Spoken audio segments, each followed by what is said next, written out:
You're in the big leagues when you make a perfect slide. You're in the big leagues when you keep the team alive. You're in the big leagues when you block a shot or two. You're in the big leagues when you're into big league chew. Official sponsor. I'm just fucking kidding. Of course they're not. This is full disclosure news and commentary number 108, 108, 108, 108, 108. 8 Fat in Chinese because it's considered to be a very lucky number. Very lucky thing. 8 Fat 8 is a karaoke bar. God, I said it like white people say it. God damn it. Ocoee karaoke there. Bar in Hawaii where we used to go from time to time. 8 Fat 8. So essentially it's 8888 or Fat. Weird. We have a new Patreon subscriber, D. Ingram, who has joined. So in the credits at the end, D. Ingram, you're going to find your name there. And D. Ingram also sent me a nice message. D. Ingram got to his first video once he joined that he got to witness. And of course, once you join Patreon, people have asked me this. So, you know, I've heard like this Patreon video or that Patreon video. Does that mean I won't get to? No, it just opens up the Patreon page so you can watch any of the old ones. And now we've had 2 years worth of fucking videos. And then there's a bunch of older ones because I used to send the links out directly when I had very few subscribers. And I stumbled upon all of those fucking videos. So I'm going to start putting those super old ones up on Patreon as well, which is cool, right? But what is the latest Patreon video about? It's one of the longest ones I've ever done, and it's about the whole crazy story of anarchy and hardcore hell and all that clusterfuck. So I saw that a bunch of people are sort of posting these sort of vague posts about it. I got the story there. Multiple sources fucking told me what was up.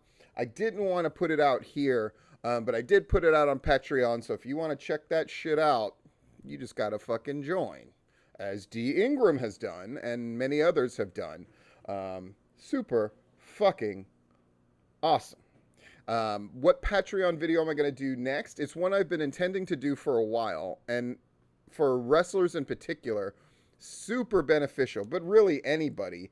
It's 3 of the programs, 3 of the 3 apps I've got on my phone that let me keep my hustle on, give me big tax breaks and all this kind of shit that I do, that not only wrestling people could use them, but it's shit you want to know about. So I'm going to do Patreon video about that, about the use of those apps, etc., etc. Unboxing.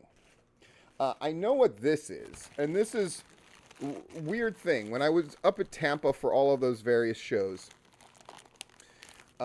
everything went great, but then inexplicably my wireless earbud things just kind of came up missing, which I found really weird. I didn't blame anybody. I don't think anybody stole them necessarily, but maybe because they were in this like little case thing where they charge, and it was just weird that they were missing. I didn't think anything of it, but somebody who was there in Florida, when I sort of mentioned it, because they're like, you know, in the middle, because I had my tablet, I had my laptop with me and all this kind of stuff. I'm like, no, everything was cool. The only thing that turned up missing was the earbud thing. Yep. Was the earbud thing. And so the person in question, who did not want to be named, let me know, you know what? I'm going to send you fucking earbuds. And that's exactly what they did. Which is very, very nice. I wasn't telling them. I was just like, oh, it's just kind of weird. And I consider that a small price to pay for all the good shit that I got to do and contacts I got to make and the work I got to do and meeting people like fucking Matt Griffin, Scott Hensley, like meeting all those people. Super cool to me. And I wasn't even bitching, you know, because those earbuds were originally something that somebody sent me to my P.O. box because of the YouTube channel. So it didn't really cost me anything. But these look even nicer than the ones that I had, if I'm being honest. Wow. Super cool. Super appreciated. And I'm going to super use the shit out of them. So that's wonderful. And then an unboxing that I suspect this is a t-shirt, which is awesome. So let's open it up. I assume it's a shirt. I'll let you see it the same time I see it. Oh, shit! God, it's nice, too. It's like the sheer kind of, like... Oh, my God. Dude. Thank you. Man, I love the platinum shirts. We know this. We know this. I'm going to wash it right away. You can hear my freaking laundry going. Super great. It's a different company, too. Zazzle. I don't think I've ever gotten anything from Zazzle before. Awesome. Cool, motherfuckers. So let's just jump into some stuff. And I've got some rants to do, so I got the rant bell ready to go. I got a Magic 8 Ball in case I have to do any kind of predicting. This Magic 8 Ball, by the way, is 100% on shit. That Magic 8 Ball predicted Jake Paul was going to fucking win that fight. So Magic 8 Ball, I don't know what to say, except Magic 8 Ball knows what the fuck is up. All right, I'm just making sure I'm covering my bases. That's why I keep looking at my notes. Superstars Fan Fest, that show, 750 people watching. Insane. I would get reports here and there from different people telling me what's going on. Definite, like, crazy freaking atmosphere. They definitely pulled this fucking thing off. Unbelievable. Now, I saw Sean Ambrose posted a thing of like, should this not be show of the year? Or up for the consideration for show of the year? His argument being a big fucking into it crowd. He said a couple of the matches were kind of match of the year worthy. And a good time was had by all. So, we're at April 26th. Oh my God, time is fucking flying, right? Which means in 5 days. So by next, full disclosure, it will be my who is winning in these various categories so far. Promo, match of the, promo of the year, match of the year, feud of the year. I'll tell you this, unless someone can convince me otherwise, I will put Superstars Fan Fest, their show, as show of the year so far, unless someone can make a compelling argument otherwise. So how's that shit? Woo, something to shoot for, something to shoot for. Peach State drew 90. Rant Bell. I said this when I read Rob Rod's report in our little discussion group. We were talking about it. And it's something that I've said before about other leagues, both on a national scale and on an individual scale. Must there be a Peach State? Because I looked at that card, and it's not that I went, oh, those guys suck that are on it, and blah, blah, blah, blah, blah. Though I will admit that there were some names that I didn't know. And I was glad that Trevor Aon had a great match with Orion Bishop, and I think that's awesome. But must there be a Peach State? What's the fucking viewpoint? What are we doing that show for? What is Peach State about Peach State show? Has that been reduced to just being another wrestling show? That's what I'm saying. And if so, must there be a Peach State? Because what about the show right now has any direct link to the shows that have come before it? What about Peach State is in any way, shape, or form a reflection of the brand? And I'm not talking about anything beyond. I looked at that show, and if it wasn't called Peach State, I wouldn't have fucking known it was Peach State. Besides the name of a title or two. What about that show is Peach State? People are welcome to make the argument with me. I would open to that discussion. I am open to that discussion. But, when I've raised questions in the past, people were very emotional about it, but fucking nothing came of it. When I proposed the idea of What the fuck? Women's wrestling ain't shit. And fucking, you know, and people are, well, we need to have we should have this forum where women in the business can talk and it should just be them and blah, blah, blah. You know what? I didn't spearhead any of that, so nothing came of any of it. Am I wrong? I'm not fucking wrong. So I'm asking the question, and I can talk to Shane Knowles about this. Like, he's not even a presence on the show. Who's booking that show? Like, what the fuck's going on? Because that Peach State, what that report read to me is that it's a fucking dry erase board show. What is that? It's something I'm making up. It's a show where, okay, we got a bunch of guys in the locker room. You and you, right. You and you, right. You and you, right. That's what that fucking show looked like. I'm not saying that the quality of certain of the segments or the matches were bad. I'm just saying that's a dry erase board show. And that has never been a dry eraser board show. Am I wrong?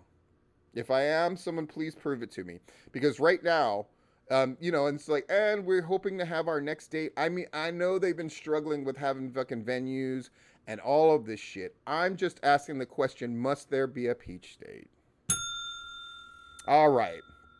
Anarchy, Hardcore Hell. 325 people in that fucking building. Hardcore Hell, which is, someone correct me if I'm wrong, that's basically Anarchy's WrestleMania. It's their big show of the year. They do about 4-a-year bigger shows, but this is their biggie. 23rd Hardcore Hell. 325.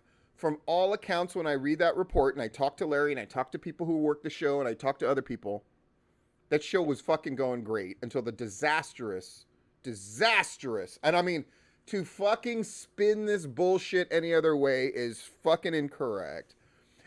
I'm getting fucking messages from Ben Buchanan today saying, I'm sorry that I had you go over that promo thing.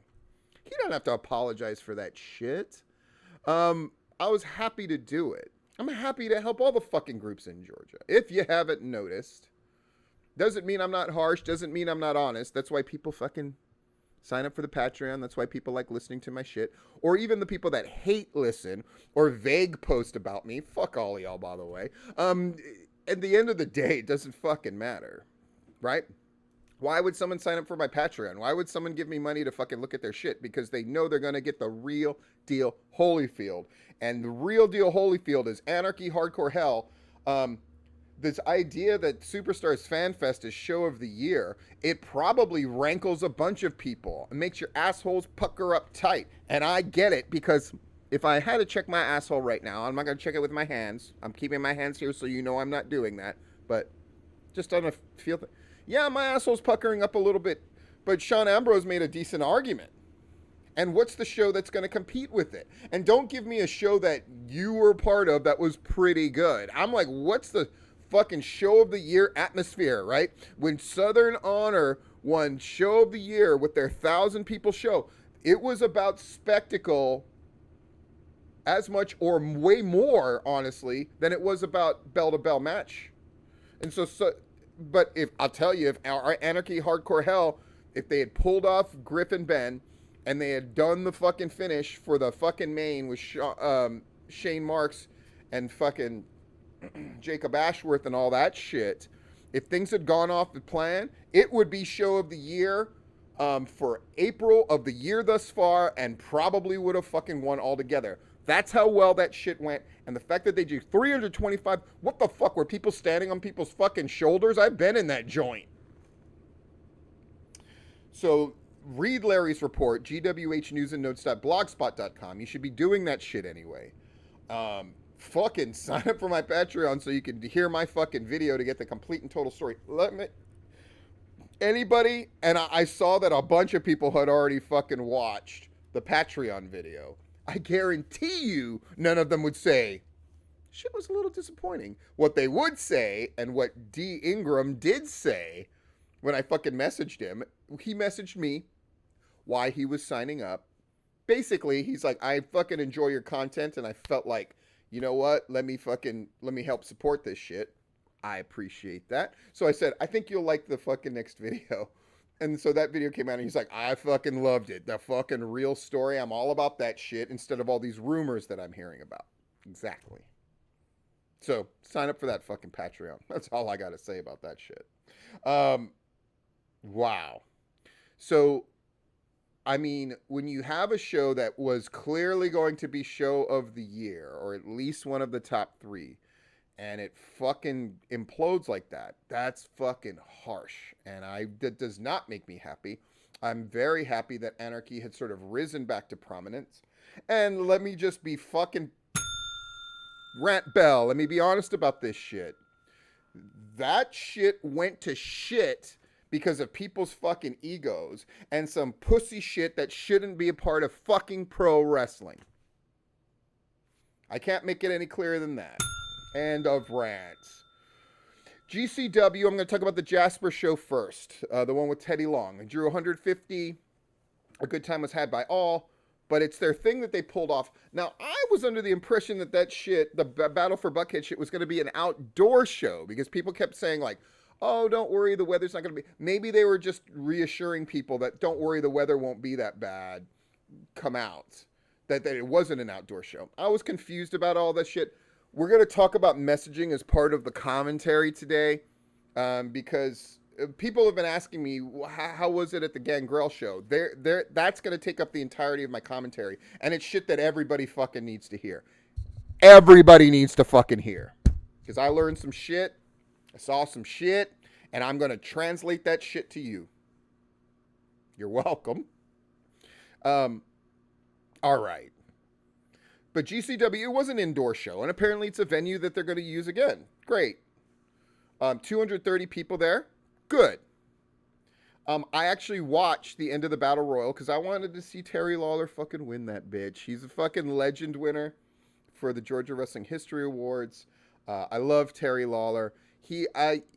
And you know, lots of people say that about him, right? Because he's such a nice guy and et cetera, et cetera. But one, he fucking looks great. God damn, man, he looks good.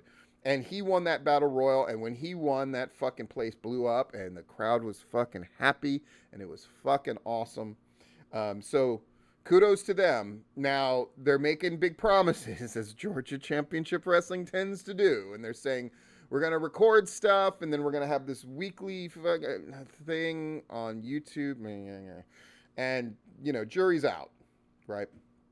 Because that weather in Georgia was a bitch. In Florida, it was also I'm just kidding. The weather was fucking great. I ran into a little bit of rain as I was going up to Dania Beach, whatever the fuck, near Miami.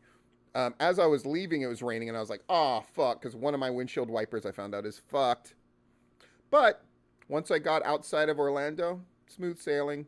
Didn't run into any bad weather since. It was great. Watered my plant when I got back because it was a little dry, which meant it didn't rain all weekend on us. Had a great time in Dania Beach, by the way. I think I may take the kids and go back. I also found out that their school ends in a month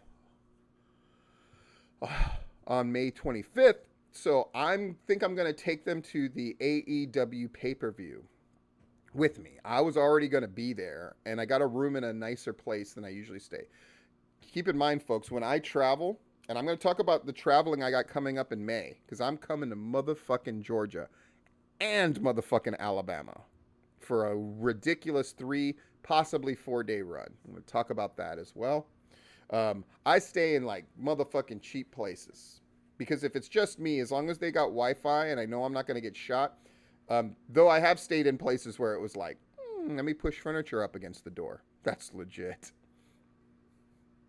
But I'm staying in a nicer place when I go to Jacksonville this time, because I just can't stay in that shithole that I always stay in. So I'm staying at the Omni, and it turns out, you know, and it was cheaper to get the 2 beds as opposed to the 1. So I was like, okay, so I got the 2 beds.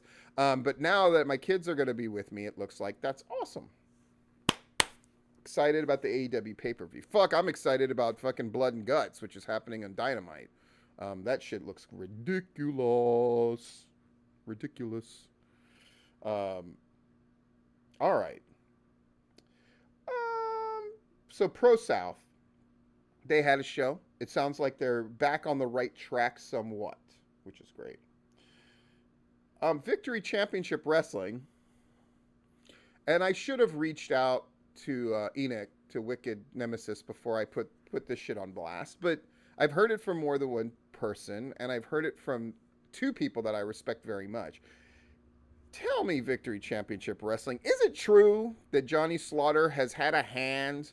Because I said I give those guys the benefit of the doubt unless it turns out that Johnny Slaughter is booking things and running things on the sneak, which apparently he has been, and that he's going to officially return on May 1st. This is what I hear. And if that's the case, does that mean the charges have been dropped? Or that he has proven to his satisfaction to the powers that be at Victory Championship Wrestling that he is innocent of these rather heinous charges? If the answer is no, the charges haven't been dropped, and no, he hasn't proven anything to anybody, then what the fuck?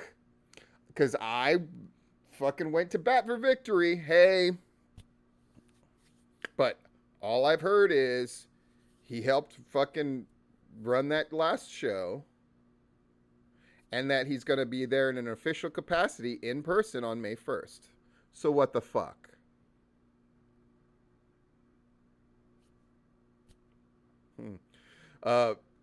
Somebody wrote me recently and they said, I gotta admit, I fucking love full disclosure, because the fucking, keep the rant bell, so I make sure I take the rant bell and use it. And fucking, I love hearing about this shit.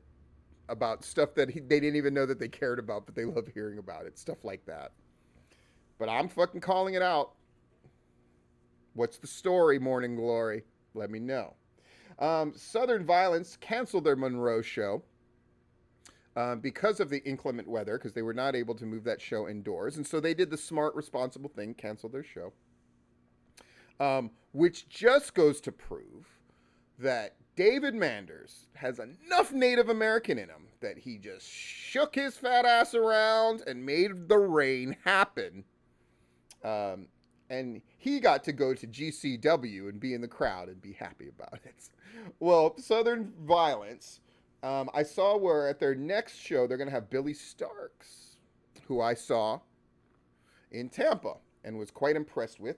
She's young, but thought the match that she had as part of all the stuff that Action and IWTV was doing I thought it was really good. And Heather Monroe, I thought was fantastic. But Billy Starks is going to be working the Charlie, what's his name? So it's 2021, where Southern Violence is bringing in notable names, right? This used to be the province mostly of Action Wrestling, yeah, and AWE, and to a limited extent Southern Honor, and now Southern Violence is horning in and bringing in somebody that Action would have been very happy to fucking bring in and have. I find it really interesting.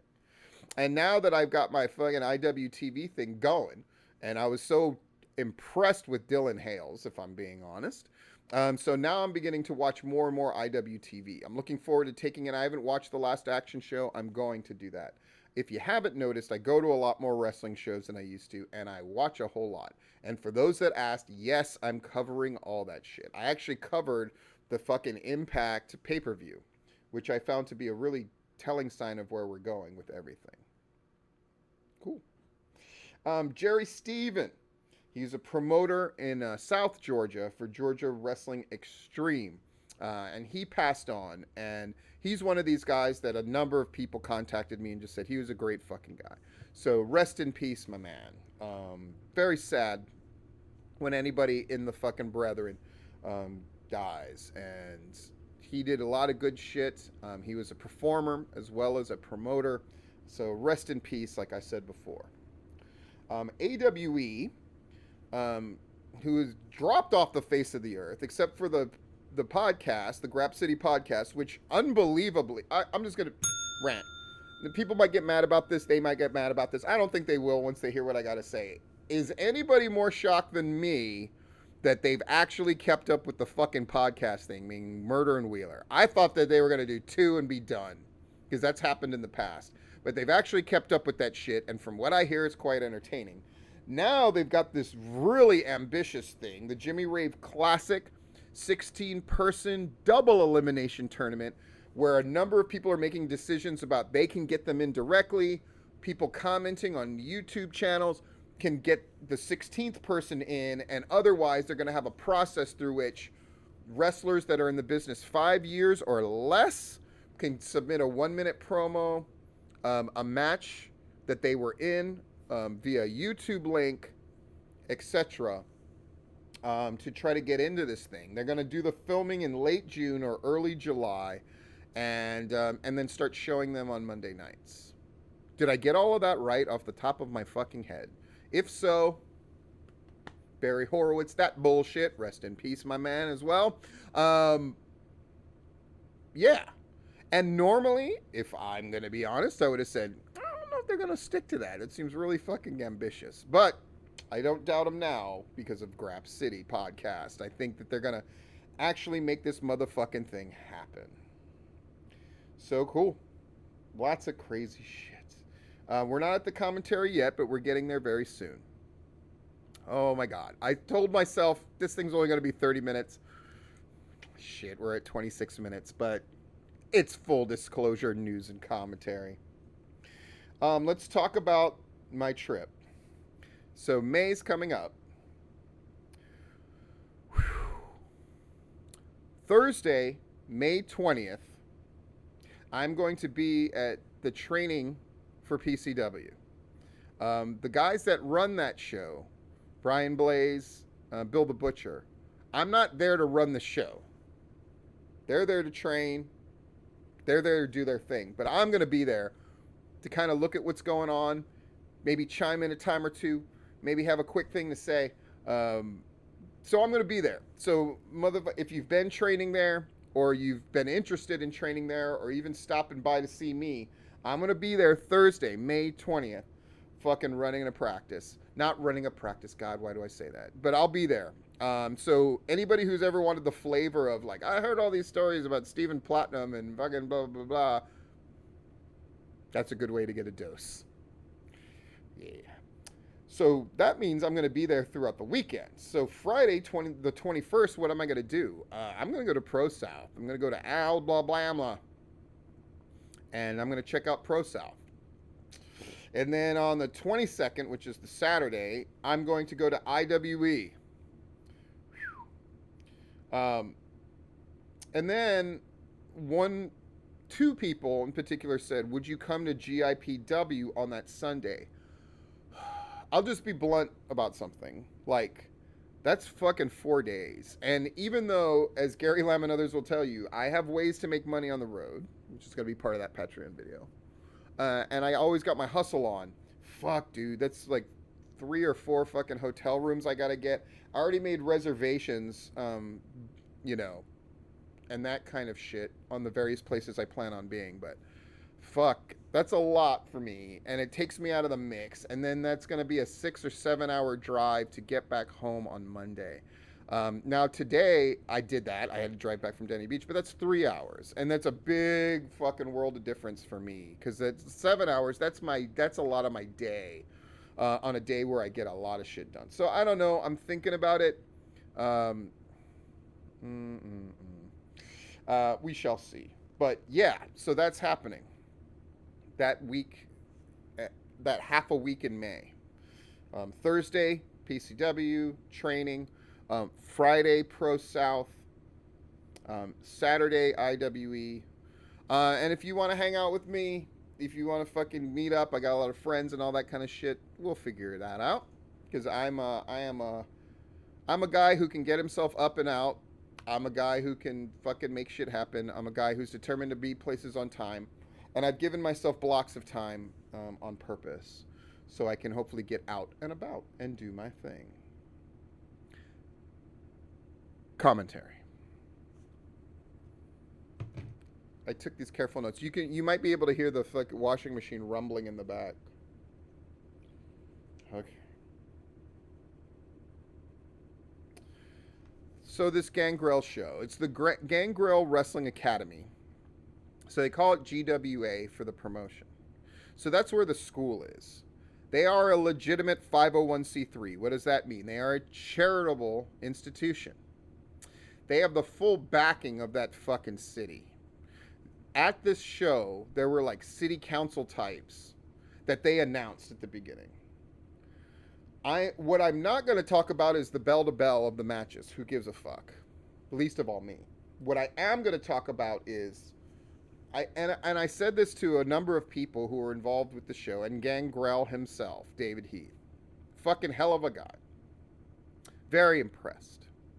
I'm going to talk about the people that I had a chance to fucking talk to a little bit that surprised me, and some of the surprising things that they said.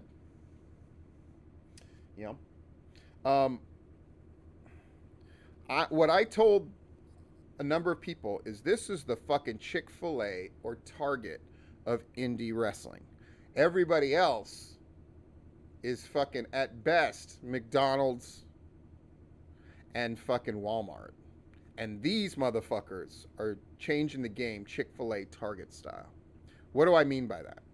I don't mean by money generated. I mean they are not just a cut above, but many levels above indie shows that I go to and have seen. Now, before you get an ass about it, indie shows, does that include PCW when you were running it? Yes and no. Because many of the same elements that I tried to embody or got to embody were present at this show. I'll explain what I mean in just a moment. So they started this show with the announcement about the prominent guests that were there. And it wasn't just about wrestling people. It was about, like, prominent officials and people about town. That caught my attention right away. It started on time. I'm talking at 3:59. That ring announcer, and by the way, she was fucking good looking, and she's a student at that school. And that same good-looking fucking ring announcer who was doing a really good job and getting that experience was pushing a fucking mop after the show was done. And the other good-looking people, both wrestlers and otherwise, everybody helped break that fucking show down afterwards. And were sweeping and had nothing but good fucking attitudes. Really fucking great to see. Right? Here's something that I noticed right away. So the food was outstanding. So there's a guy who had, and I stop and talk to people. That's one of my things that I do and something I like to do. So I talked to the guy, and he was a caterer and he had a business, and then through COVID lost it. So now he's trying to get back on his feet. So he came, I mean, hooked those, it was burgers and hot dog and chicken on a grill. But he had, raspberry jam onion. Can I put that on your burger? What the fuck? Oh, you know, and as I was leaving, he's like, you were so nice. I'm going to make you this chicken sandwich with poblano peppers and best shit I've ever had. During intermission, people came running out once they realized, like, this food is for real. And he told me, yeah, I was a longtime employee of Hilton Hotels, so I'm the one, you know, for the wrestlers that were from out of town that had to stay in a hotel, I could hook them up with the cheap room rate. It was all hands on deck. That was the feeling at this show. Now, was it a lot of students? Yes. And who did those students wrestle? They wrestled people like Kylan King of AEW fame, who was their champion. And so she wrestled a woman who was green as grass, but looked like she was learning. And Kylan King fucking carried her. Jacob Fatu, who I fucking love. He's like the MLW champ. And he is a fucking bulldozer and scary as fuck at MLW. But here, he was in a tag team with a Samoan, another Samoan. And they were taking on their tag champs, who are these two skinny, but in shape, white guys. That's one thing. Any of the students in the student show were in shape and looked the part and were good to go. It was very impressive. And I imagine each show that these guys do, and by the way, The last thing I saw before I started recording this is I went on Facebook real quick, and guess what? They're already promoting their next show for June 12th. They've already got those promotions up. And I saw that Logan Creed's picture was there, so I assume he'll be back. And Kylan King's picture was there, so I assume that she'll be back. So let me just go over my notes, because the notes became less about who was wrestling whom, though I still did my Twitter thing of, like, talking about different aspects of the show. So the thing that caught my eye, first of all, was this customer service thing. So they announced the guests. They started on time. In fact, they had a match early at 3:30.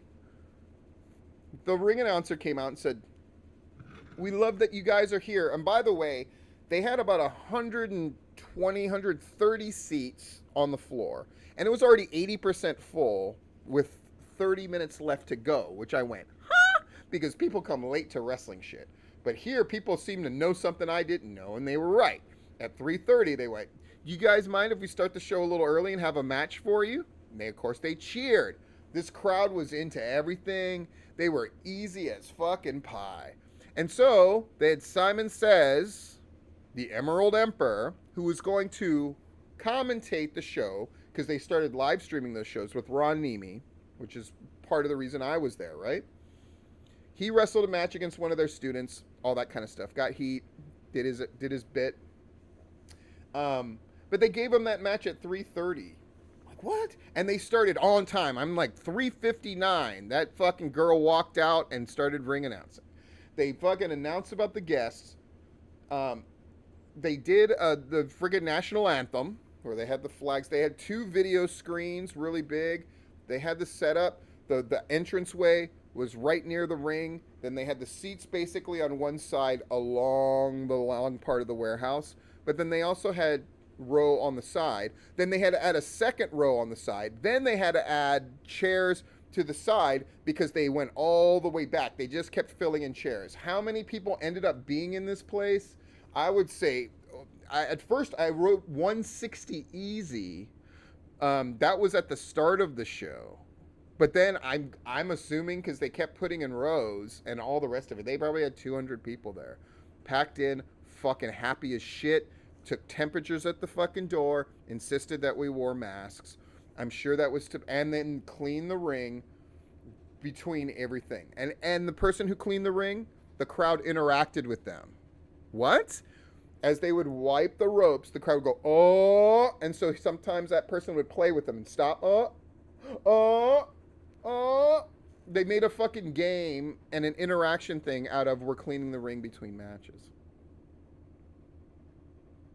The customer service was on point. I'm not just talking about that the food was good and the gimmick tables were well run and they had everything going like clockwork.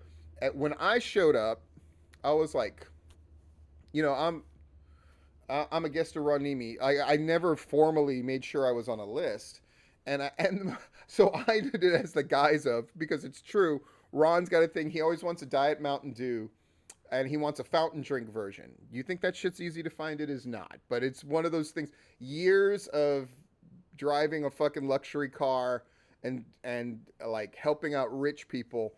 I find ways to get shit done. So Ron knows. He's always. I'm sure Ron is like, how the fuck does Steve do this every time we're in the same vicinity? How does he find a place that's got Diet Mountain Dew and a fucking fountain drink? But that's, I'll never tell. It's my fucking secret. Anyway, I showed up. So I said, Ron Nemi. So they had somebody, Billy, who was kind of the point guy in charge of all the people that were running around. And he went and fucking checked in with Ron, and then Ron came out. Hey, how you doing? Blah, blah, blah. I got in. And then I had no problems from then on in. They took my temperature, saw I had a mask. The people at the desk, I was free to roam around anywhere I wanted. I try to stay out of the way. I'm smart enough to do that. But so I've got that great food. The dude hooked me up with the freaking hamburger, hot dog, so I could try stuff out. So I'm trying, and then he's like, and then we also have these pistachio nuts that we put a little chili, like, what the fuck? Like, that was some serious gourmet shit, right? And so I'm eating, I'm doing videos and taking pictures, throwing stuff up on Twitter, some stuff on Facebook, help them out, do what I do. And then I was like, oh, I got to throw this away because at first I thought I was sitting in like the back corner, so there was like three chairs there. So I'm like, I'm good here. Nobody's gonna sit here. But then the chairs started filling up. I'm like, fuck. Well, let me pick up my trash, and I started looking for trash, and I'm like, oh, where's the fucking trash can? And one of the people working there just went, are you looking for a trash can? Here, let me take you over there. What the fuck? They took me over to the trash can, showed me where it was. It was between the very nice bathrooms, and there was the trash can. I threw my shit away. And then I came back and wrote, and then I noticed, holy shit, the students are here in force. They're not only on this show. There were three people stationed in three different areas, and then a point person where people were coming in that wasn't doing a duty, but who was there to just basically answer questions. And all of them were looking out like, where can we help? How can we make things happen? Oh, look, the chairs are filling up. Before the chairs were full, they were going and getting more chairs and making more rows. I took a video of that and put it on Twitter because it blew me away. The customer service was on point. Anytime I had an inquisitive look on my face, someone goes like, oh, what do you need? They got to know my name. And so they go, Steve, what do you need? And sometimes I would just ask questions, right? Um, I was just, like I said, it was the Chick-fil-A. Inside was air conditioned and nice. And Gangrel, this is the part that blew me away. Did he wrestle a match on the show? Yes. Did he come out at the end of the show? Yes. But he was walking around like, here's things that I saw him doing. Let's make sure, like, that's I heard that his interactions with the students and the people helping with the show. I heard that phrase come out of his fucking mouth more than anything. Let's make sure. He was just making sure everything, and the place looked great. They had flags all around, so that was the look. But then they had posters of the prominent people who had made it from that school. Place looked boss as fuck. And it was an office warehouse space, so they also had an office. But I didn't see him in that office very often. What I saw was a guy who was like, let's make sure that this is being handled. And then him going like, I feel like it's too hot in the front. And then he would pull somebody to the side. What can we do about this air conditioning? Because it's too hot over here where the commentators are and the fans are watching close to the ring. Let's see what we can do about that. He was not fucking hanging out. He was not acting like Big Dick Willie. He was doing everything from fucking getting chairs that needed to be gotten and making sure that people were on point and everybody fucking respected him. And when the show was done, everybody from the hot toddy that was the fucking ring announcer was pushing a fucking mop. Everybody was grabbing chairs.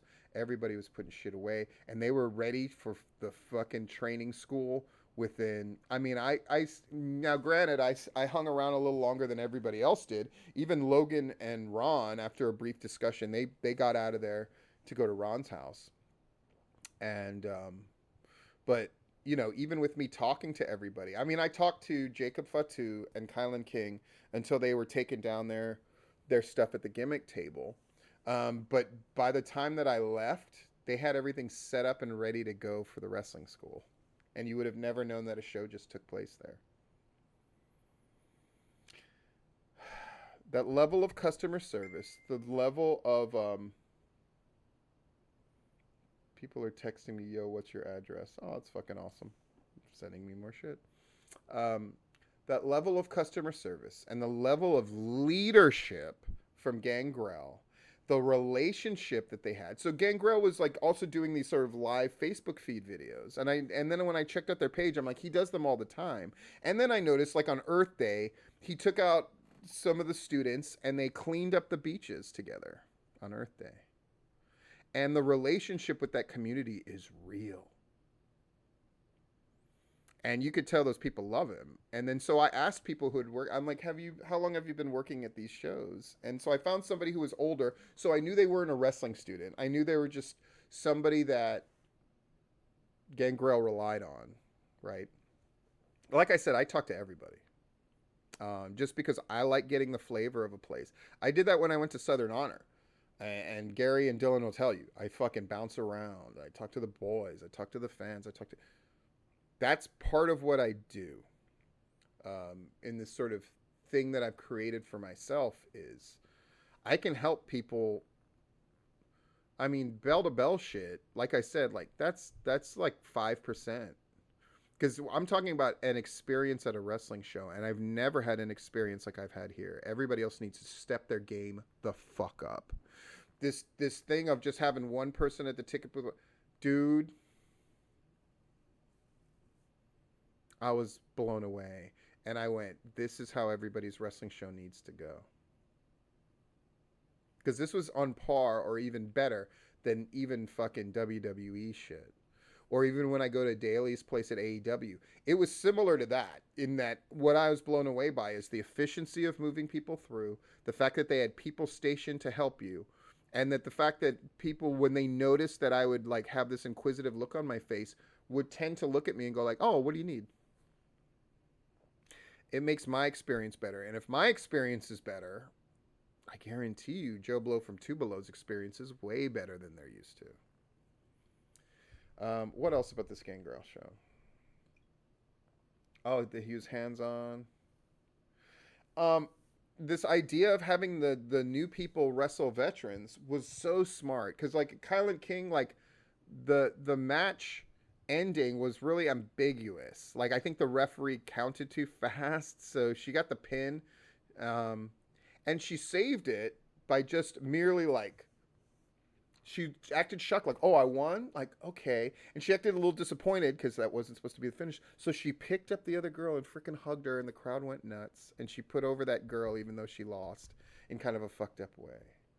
It's just, and then talking to Jacob Fatu, he's excited, right? MLW is finally getting going. They're going to finally start doing tapings in July again, and that kind of thing. But what I admired was how good that fucking guy was. Because at MLW, I was already blown away because he's, you know, he's their champion, and he was fucking scary as shit, and he would fucking, you know, unruly wrestling fans, he'd fucking shout them down, and it made me so happy. Oh my god, fucking putting wrestling fans in their place and fucking, you know. But at this thing, I wouldn't call it comedy, but there was definitely a lighter feel, and he was able to do that too. And athletic as fuck. MLW better lock that dude down because as soon as they don't, NXT, they're gonna snatch him up. A fucking Samoan that can fucking move and do anything, snatch him up, right? Kylan King, I was blown away by her match, but then talking to, because I was like, "Oh yeah, I first saw you at Mayhem on Mills," and her fucking face lit up, and then we talked about that and that whole thing and how AEW's going and how she's like changed her look up. It's wrestling lived there. That's my best way I could put it. And the customer service part just further endeared me to the whole thing. And Gangrel, in the course of his match, I mean, what you know what his students would see? Not only was he over, he's over because he's a wrestling star, right? But everything he was doing in his match, which wasn't a complicated affair, it was simple, but everything he did, one, he bumped. So he's not one of these older guys that's like, "I'm not gonna bump." He's fucking bumping around, right?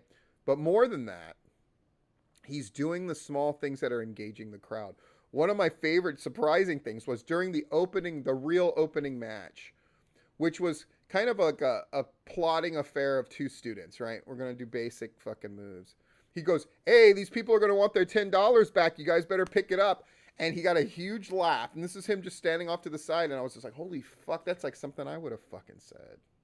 So my word or phrase, wrestling organizations in Georgia, Florida, and everywhere else: customer fucking service.